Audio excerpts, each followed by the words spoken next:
Taka shahar markazidan 3 xonali xonadon xarid qilmoqchimisiz? Unda ushbu videoda oxirigacha ko'ring.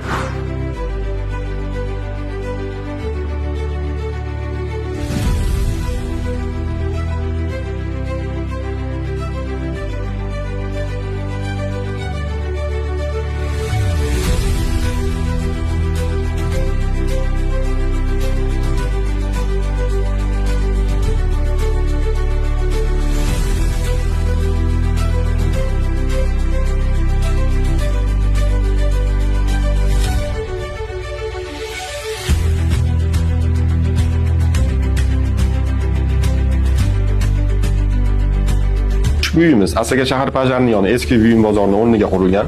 Yangi 5 qavatli uyning 5-qavatida joylashgan. Narxi $16,000 baholandi. Oylik to'lovlari mavjud. Batafsil ma'lumotlar uchun egalarning raqamini qoldiramiz. Bemalol qo'ng'iroq qilib baraka qilishingiz mumkin.